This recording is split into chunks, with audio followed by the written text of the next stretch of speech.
Madame Davis était la meilleure mère qu'une fille pouvait demander. Elle me racontait tout le temps comment elle m'avait trouvée.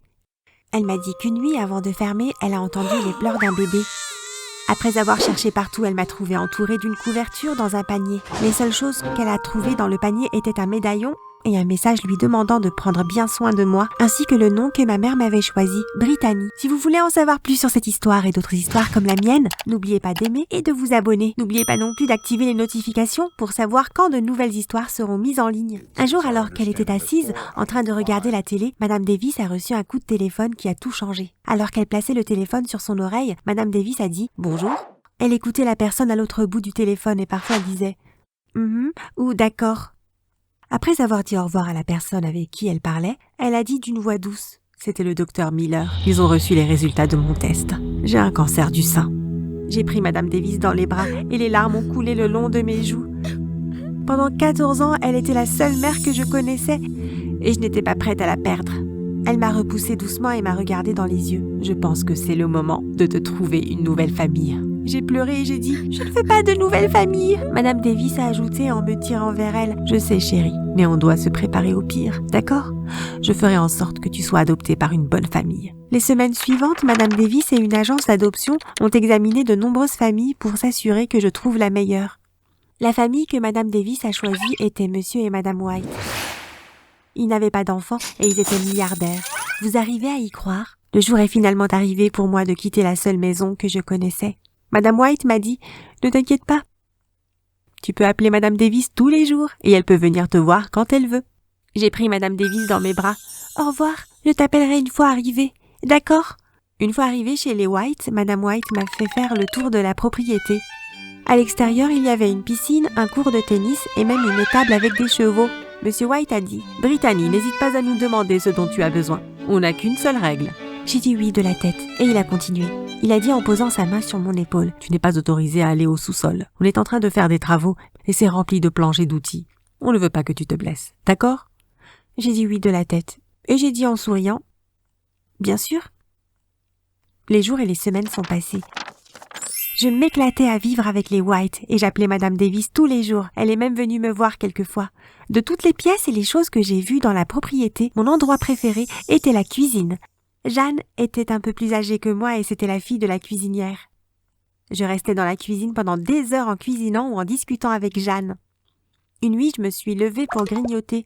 J'étais en train de grignoter une poignée de biscuits en retournant vers ma chambre quand je l'ai entendu. Un petit gémissement. Je pensais que mon esprit me jouait des tours alors que je traversais les pièces légèrement éclairées. Mais je me suis arrêtée quand j'ai entendu des bruits de nouveau. On aurait dit un animal blessé. J'ai couru aussi vite que possible vers ma chambre. J'ai verrouillé la porte derrière moi et j'ai mis ma couverture sur la tête. Je n'avais plus faim. De petits rayons de soleil traversaient mes volets, juste avant que je puisse me rendormir. Je suis allée à la cuisine à 12h30, encore à moitié endormie, et je me suis assise près du comptoir. Alors qu'elle remuait le plat en face d'elle, Jeanne a dit « Tu ressembles à un fantôme !» J'ai demandé en hésitant « Jeanne, depuis quand tu travailles ici ?» Elle a répondu tout en préparant un sandwich. « Oh, j'ai commencé officiellement il y a 3 ans. Mais je viens ici avec ma mère depuis que j'ai l'âge de marcher. » J'ai demandé tout en sirotant le jus de fruits que Jeanne m'a donné. « As-tu déjà entendu des bruits étranges la nuit ?» Jeanne a dit « Non. Les employés rentrent chez eux le soir et on revient à 5h chaque matin. Il y a un problème ?» J'ai dit « Non, c'est rien. » Je me suis dit que je devais enquêter d'où venaient les bruits, mais sans rien dire à Monsieur et Madame White. Cette nuit-là, j'ai attendu jusqu'à ce que la maison soit silencieuse avant de sortir de ma chambre. Je me suis assise dans le couloir pendant plus de 2 heures à attendre. J'ai dit en bâillant « Peut-être que c'était ma tête qui me jouait des tours. » J'ai perdu mon temps. Je ferais mieux d'aller dormir. Alors que je retournais dans ma chambre, j'ai entendu les bruits étranges. Je me suis arrêtée. Je me suis murmuré « D'où ça peut bien venir ?» Je marchais lentement vers le mur. Le bruit venait de là, du trou d'aération. J'ai suivi le bruit jusqu'à arriver au sous-sol. Je me suis dit « Monsieur White m'a dit que la seule règle était d'éviter le sous-sol. » Cette fois, le bruit était plus fort et j'ai tourné la poignée de la porte du sous-sol. C'était fermé. Je me suis dit « Mince, demain il faudra que je trouve où Monsieur et Madame White gardent la clé. » Je suis retournée dans mon lit en me demandant ce qui pouvait se trouver derrière la porte. Le lendemain, Monsieur et Madame White sont allés à une conférence pendant 2 jours dans un autre pays. J'ai passé la journée dans la cuisine avec Jeanne. J'ai demandé à Jeanne « C'est quoi le problème avec le sous-sol ?» Monsieur White fait des travaux au sous-sol depuis 3 ans. Même les employés n'ont pas le droit d'aller là-bas. Il avait un comportement étrange quand il a commencé les travaux. Jeanne a rapidement changé de sujet. Peut-être pensait-elle en avoir trop dit. J'ai demandé « Où est la clé de la porte ?» Jeanne a répondu « Et pourquoi tu veux la clé ?» J'ai dit avant de partir « Comme ça ». J'ai décidé de me promener dans le jardin. J'ai marché jusqu'à atteindre l'arrière de la maison. Il y avait une fenêtre qui était un peu cachée, derrière les buissons. Je me suis accroupie et j'ai regardé à travers la fenêtre. La poussière et les toiles d'araignée rendaient la vue difficile. J'ai poussé la fenêtre, mais elle n'a pas bougé. J'ai décidé de m'asseoir sur le sol et de donner des coups de pied contre la fenêtre. Au bout du 3e coup, la fenêtre s'est un peu ouverte. J'ai frappé du pied jusqu'à avoir suffisamment de place pour entrer. J'ai passé ma tête à l'intérieur et j'ai regardé autour avant de descendre. Je me suis balancée un moment avant de tomber dans un bruit sourd. Je suis restée sur le dos quelques minutes avant de me relever et de fouiller le sous-sol. Dans l'autre coin du sous-sol, il y avait un long rideau rouge qui commençait du plafond et qui touchait le sol. J'ai marché lentement vers le rideau. J'ai repris ma respiration avant de tirer le rideau d'un côté. Ce que j'ai vu m'a glacé le sang. C'était une petite cellule. Assis dans le coin de la cellule, avec les mains sur la tête et enchaîné au mur, se trouvait un homme. Sa tête était recouverte d'un plâtre. Ma voix tremblait de peur. Bonjour ?» L'homme s'est retourné lentement vers moi. J'ai remarqué des trous dans le plâtre pour son nez, ses oreilles, ses yeux et sa bouche. L'homme a dit « Bonjour ». J'ai demandé l'air confus. « Qui êtes-vous ?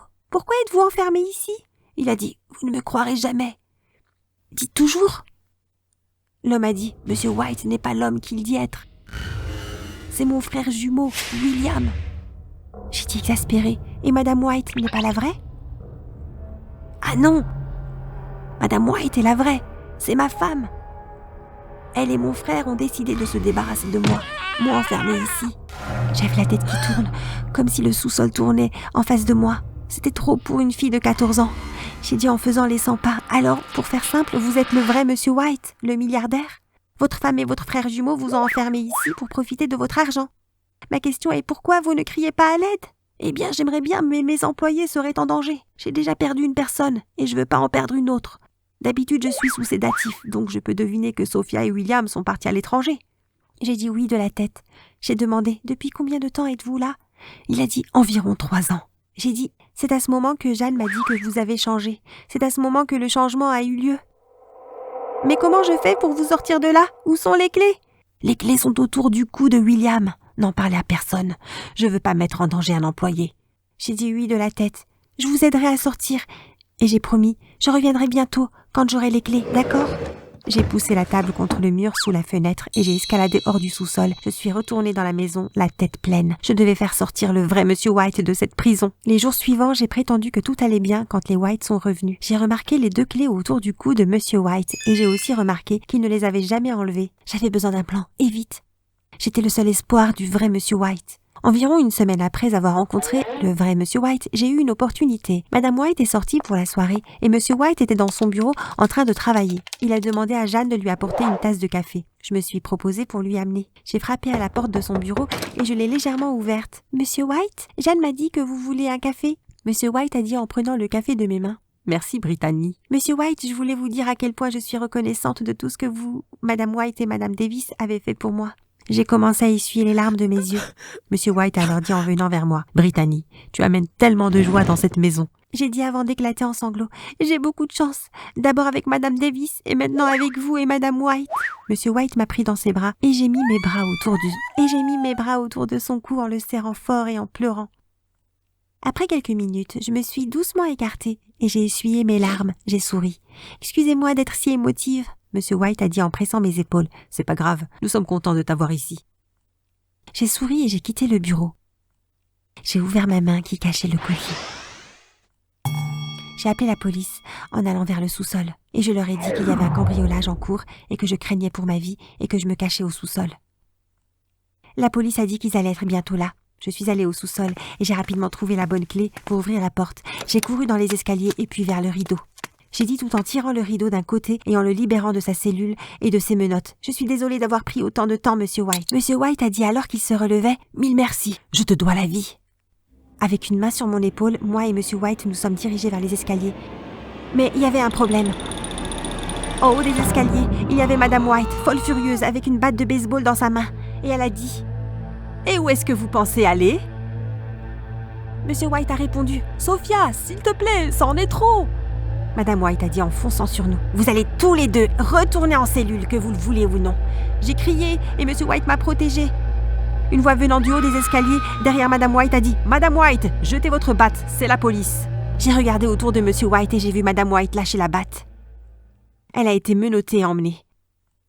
La police a pris ma déposition et celle de Monsieur White. Monsieur White a été emmené à l'hôpital et j'ai été renvoyée chez Madame Davis. Je lui ai tout raconté. Environ un mois après, on a entendu frapper à la porte. C'était Monsieur White. Il m'a remercié pour tout ce que j'avais fait. Il a dit vouloir parler à Madame Davis de quelque chose d'important. Je suis allée dans ma chambre et je les ai laissés discuter entre eux. Après avoir parlé avec Madame Davis, Monsieur White nous a invités à dîner. Pendant les semaines qui ont suivi, chaque appel de Monsieur White était très secret. Un jour, je suis rentrée de l'école et j'ai découvert des ballons et des décorations dans l'appartement. J'étais surprise de voir Monsieur White ici. Monsieur White a dit avant de me donner une lettre. « Bonjour Brittany, moi et Madame Davis avons une surprise pour toi. » J'ai lu la lettre. J'arrivais pas à en croire mes yeux. Monsieur White voulait m'adopter. Il a demandé avec le sourire. « Alors, veux-tu que je t'adopte ?» J'ai hoché de la tête toute excitée. Je n'étais pas seulement adoptée, mais Monsieur White a demandé si Madame Davis voulait vivre avec nous dans sa nouvelle maison. Tout se passait bien pendant un temps. Puis tout a changé. Un soir, pendant que je regardais une émission, une information importante a interrompu l'émission. Le journaliste disait « Nous venons d'apprendre qu'un prisonnier s'est évadé de la prison. » À ce moment-là, la sonnette a retenti. Et Madame Davis est allée répondre car les employés sont déjà rentrés chez eux. Quelques secondes après, Madame Davis a hurlé. Monsieur White m'a regardé et m'a dit sévèrement « Reste ici !» avant d'aller au secours de Madame Davis. Le journaliste continue à parler. Nous venons de recevoir une photo du prisonnier qui s'est échappé. Mes yeux se sont grands ouverts quand la photo du prisonnier est apparue.